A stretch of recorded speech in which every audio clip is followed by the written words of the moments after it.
The effectiveness of just doing cold outreach has come down in the recent times. So what I believe is that no business needs a website, they just need a landing page that can bring in more leads.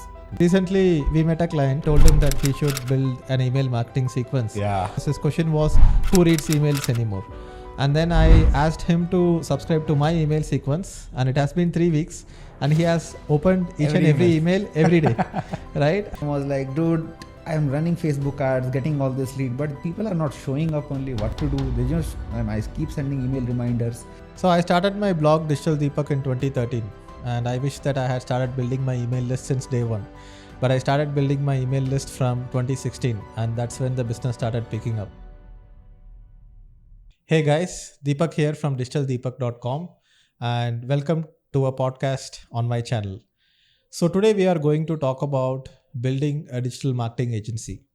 So right now I am sitting at the Pixeltrack's office, which is a digital marketing agency that I started 5 years back.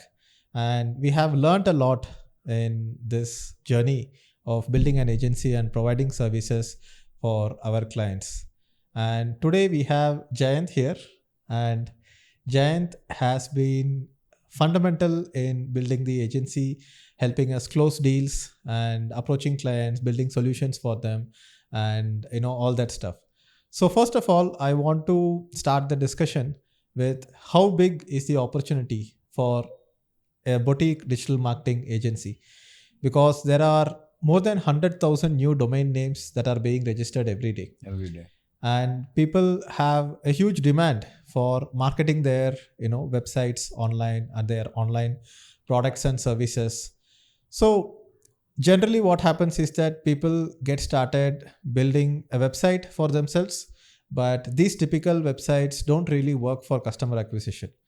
And if you see a typical corporate website, you will have something like contact us, gallery, press, in the media, social media links and everything. So when somebody visits the website, it's more like a brochure. There is no call to action and there is no lead capture page. So we will start the discussion with that. So Jayant, whenever a small business wants to get online and they want to start generating leads and then start generating sales, why do you think typical websites don't work, and what is the solution to that? Yeah, so the way I look at things, at least the websites, that everything that you do right now online, apart from branding, has two purposes. Like every content that you create, every website that you build, they are salesmen in themselves. The only job of these salesmen is to go ahead and bring more leads and bring more sales. Now, if you have an online brochure, like multiple different gateways for the customers to walk, okay, we have this, we have that, we have this and that, we have been in business for 1980s. Nobody cares about those. People care about what do we get out of it. And when we give them something of value, people respond back, hey, take my name, email ID, number, I'm interested in your product or service. Then it becomes so much easier to identify the target audience, and it becomes so much easier to sell. So what I believe is that no business needs a website, they just need a landing page that can bring in more leads to begin with. And many businesses have different products and services, and they have different target audience for these products and services. So do you think we should create a separate landing page which does the lead capture for each and every target customer? Absolutely. I mean, that's where understanding the target customer comes into picture, right? Yes. Like let's say there are design agencies who do provide videography, they do provide photo editing service or social media service. I mean, imagine if instead of saying get a quote, they say, hey, here's how you have a kick-ass video. Here's a quick tutorial on this, or here's an ebook on it. So it's not like people who are interested in, some other stuff like lead generation or something, they will opt into that. People who would be interested in videography or, such kind of services, they will give their name, email address, phone numbers. So based on the target market's demand, we can have multiple landing pages. And if you have 3 different types of service, 3 different landing pages, as simple as that, right? People don't really care about what the company is or what does it represent. Rather, they want to get value, right? Yeah. So what is your approach when it comes to because you have been selling since what, 2015-ish, Yes. right? Yes. On sales pages and everything. Yes. And even we, in fact, just have landing pages. We don't have Yes. Yes. a lot of The websites entire running out. business has been built on landing Landing pages and pages. focusing Yeah. on lead generation. So so let's say you start a business from ground zero today. How do you approach generating leads for yourself? So I started my blog Digital Deepak in 2013, and I wish that I had started building my email list since day one. But I started building my email list from 2016, and that's when the business started picking up. Yeah. And it has always been very interesting journey to build a community, because once you build a community, you have a better understanding of what they need. And in fact, even before creating a product or service, building a community of your target audience is the most important, because that Yeah. becomes like your focus group for doing market research. Absolutely. So a lot of people who are freelancers, they do a cold outreach to clients. It has worked effectively for a long time, but the effectiveness of just doing cold outreach has come down in the recent times. So if a freelancer, let's say this freelancer is providing website design services, or general ad copy design services, copywriting services, email marketing, so whatever is in digital marketing, do you think that this freelancer should position himself or herself as an agency with a team, or just work as a freelancer? Working as a freelancer works to an extent, but it's better to build an agency. Yes. Because freelancing, what the way I personally did was, when I was doing freelancing, I would just send cold emails to agencies, not direct business owners, because direct business owners don't take you seriously when you are just a one-man army. Yes. They would ideally Yes. work with a team that can Yes. provide a very good quality service. They have SOPs and systems built.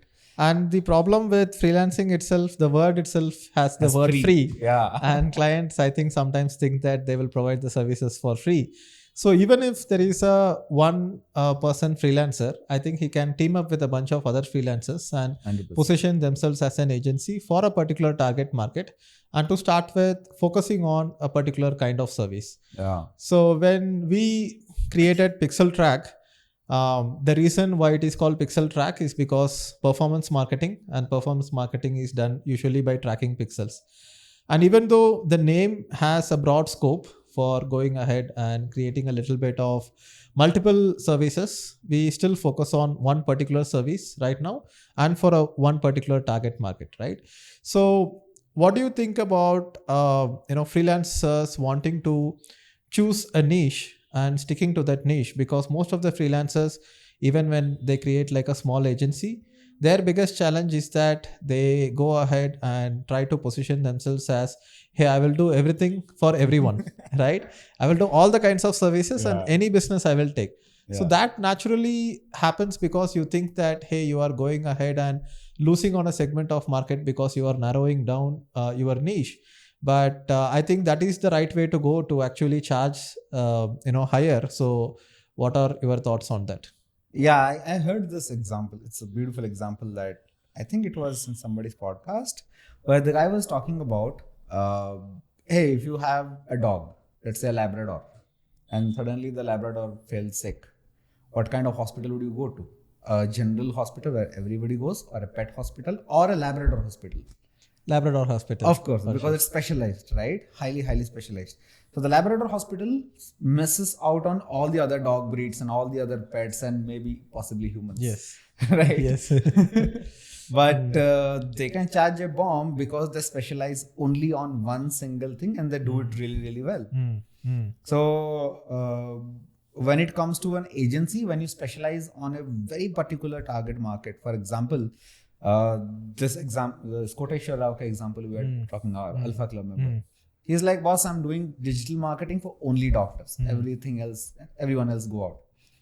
And let's set a target for an agency. Let's say an agency wants to earn 10 lakhs a year, 10 lakhs a month. That's like 1.2 crores a year. They would need like some 5 clients paying them 2 lakhs a month on retainer basis, and they are there. It's not like there are not 5 hospitals in the world. If you Yes. just completely focus on hospitals and you just land 5 clients in the entire country of 1 billion, Yes. you are gold. More than enough. More than If you enough. have like 5 premium clients, then that's good enough to transition from being a freelancer to an agency and Exactly. scaling your income. Plus, sorry to cut you off. Mm. And here's the thing: like many people that I personally have seen who go very general, they have this fear in their head. Hey, if somebody else captures my target market, oh, that guy is so taking all the big agents, big industries in the world. But imagine if you focus down and you know that, okay, I just need to work with 5 people and chill. No need, like Rams, I'll scale up. I'll get there, Work with less people, but charge them higher. charge them higher, and solve a big pain point. Then you are not coming from a mindset of scarcity ki somebody else is taking the target market. You just need 5 people. It's not like, there won't be 5 hospitals after 90% acquisition of that. The market is very big. Very People don't realize that. Like Peter Thiel says, right? Competition is for losers. Yes. Yeah. You need to be the category leader, and you need to narrow down on a niche, right? Exactly. I'll tell you this. Recently, I was like inspired by quotation only. I was just checking out. That day we went for physiotherapy, right? Yes. So background, I had a back pain, a severe back pain. DD took me to a nearby physiotherapist, and like within 2 hours, the pain was gone after the deep tissue massage. And that day I was searching, hey, can't we do digital marketing for physiotherapists? And I just searched, Googled, okay, the same mindset, like, okay, 5 physiotherapists paying you 1 lakh a month, 5 lakhs a month, maybe 10, then you're making 1 crore. And I was checking how many digital marketing agencies are there dedicated to only physiotherapists. None. 0. Yes. Everybody is putting themselves so broad. So broad. Yeah. It's not like, imagine you pick just Bangalore and capture 10 physiotherapists. Yes. You don't even need to go countrywide, right? Yes. So let's talk about how freelancers and small agencies can start getting clients. And that is something that we have been working with our Alpha Club members as well. Yeah.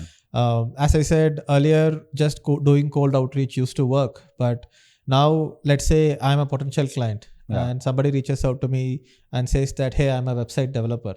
Would you be interested in going ahead and getting on a call with me to discuss website development? I would probably ignore it because there are so many people reaching out to me like that. So let's say there are 10 website designers reaching out to me trying to get my work. I would ideally want to work with a person who adds some value first. Exactly. So let's say a person at least you know better. Okay, you have interacted with. So let's say I don't know anyone who does website design, and I want to create a new website, like a corporate website, not even a landing page, just for the corporate presence, right? So I would ideally go ahead and choose a person who has some content. So let's say a website designer has a blog, and he has written some articles on the best practices about design and website design. And let's say he has a newsletter, and let's say I subscribe to his newsletter, and let's say every 2 days he sends me a mail for the next 10 days. So that kind of drip marketing sequence actually works very well, and that is how I started, right? So my first client came through because a person was on my email list and he was consistently getting value through my emails, and he kind of had me in his mind, top of the mind, brand awareness was there. And when it was time to outsource a project, he directly contacted me because I have captured more of his mind share than any other possible agency. Yeah. So talk a little bit about how do we develop content, and not just content putting it on YouTube and blogs, but actually an email newsletter, and using the email newsletter to nurture the leads and then converting the leads. And this is something that you have tried yourself in your freelancing journey. Yeah. So talk a little bit about that. So one of my, the strategy, exactly something that I applied very recently, and people have been responding very well. So I recently created this simple landing page which says, hey, learn how to nurture your leads and take some sales and subscribe to the newsletter. And there is a 40-day sequence that goes. But prior to that, I did that email thing for e-commerce, which got me a lot of clients, and especially coaching clients, not service-based client.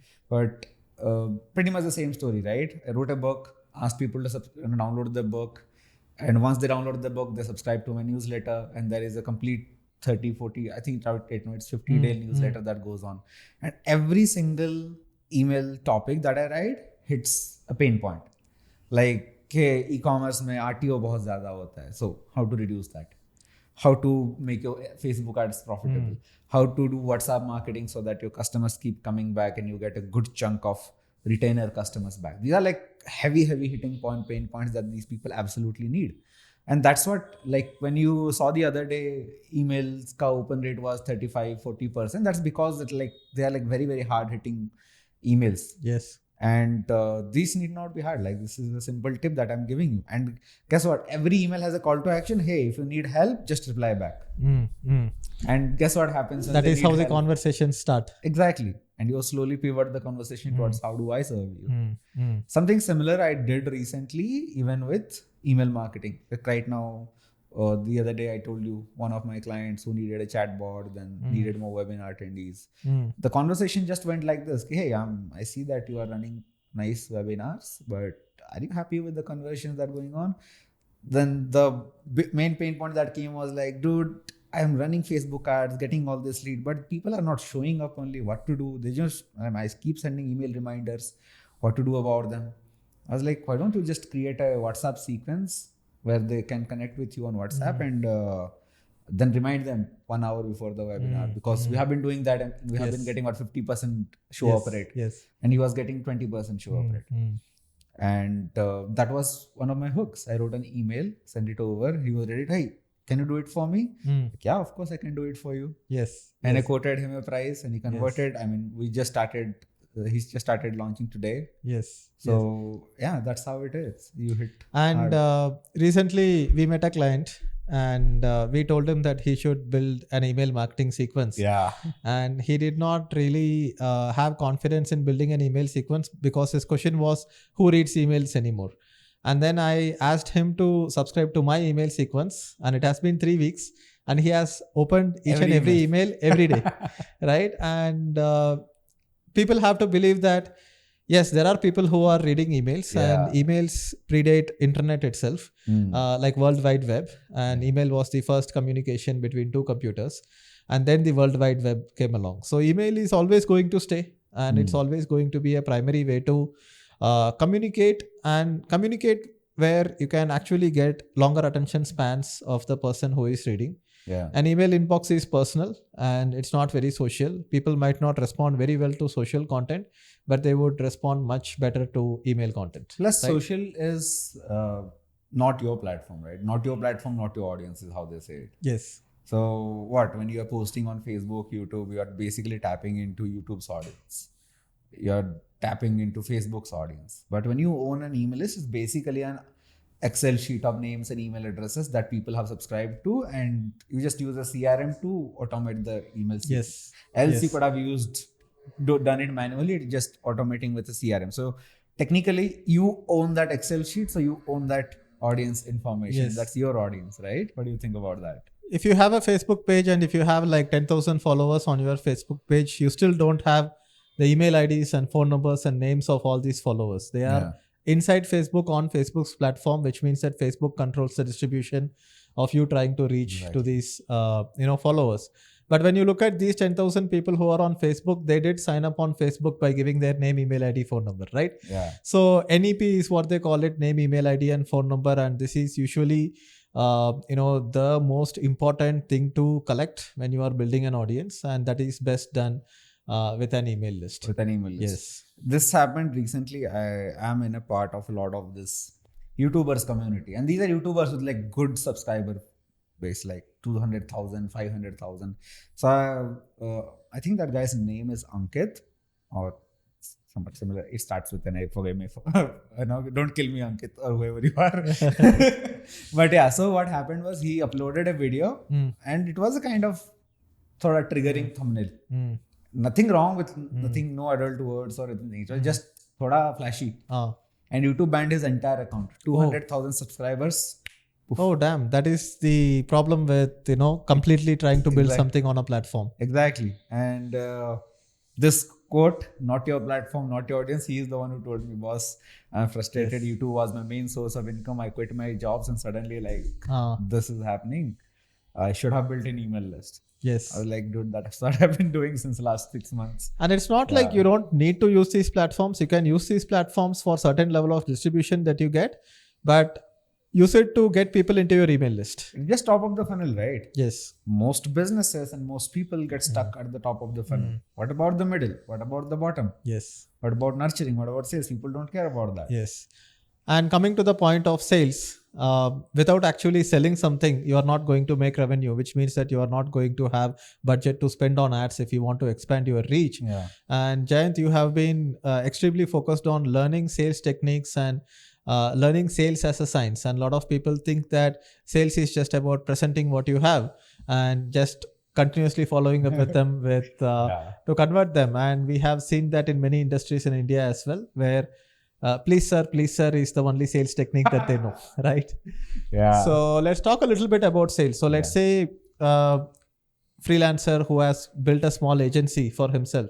He's now out to get some clients and he has done some content marketing. He has started doing some lead generation.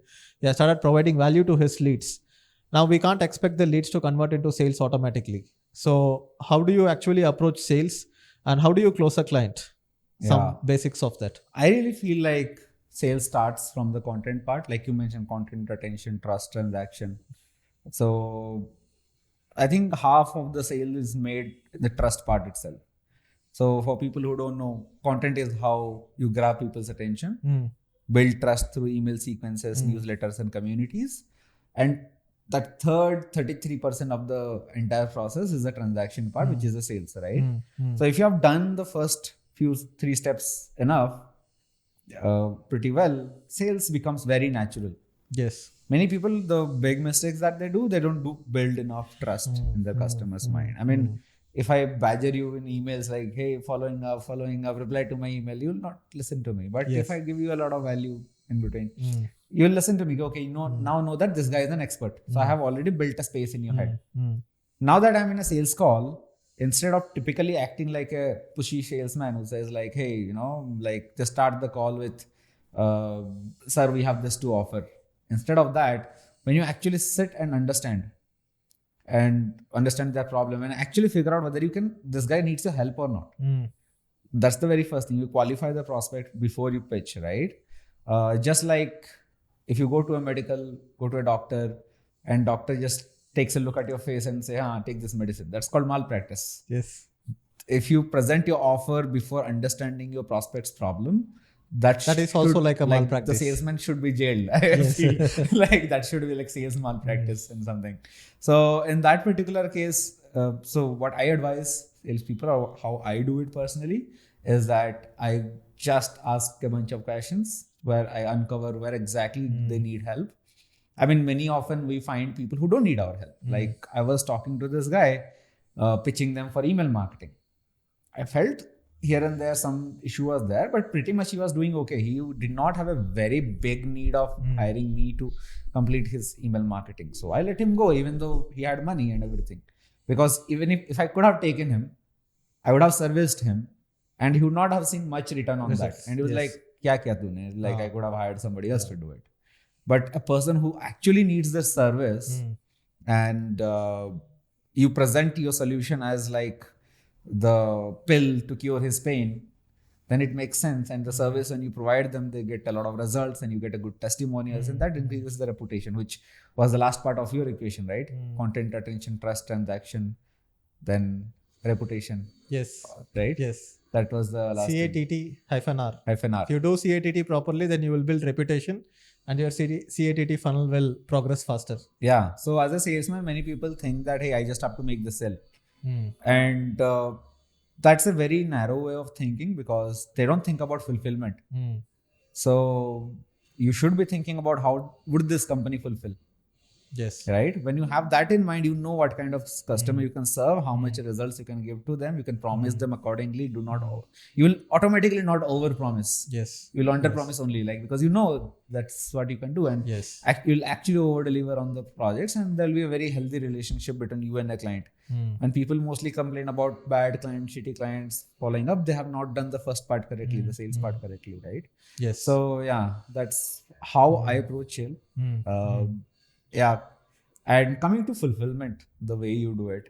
So I have this one doubt. So once a client comes in, how is the onboarding process takes place and how do we start fulfilling them, especially in Excel Pack? So the way I look at it is that first you have to select the niche, that is the N.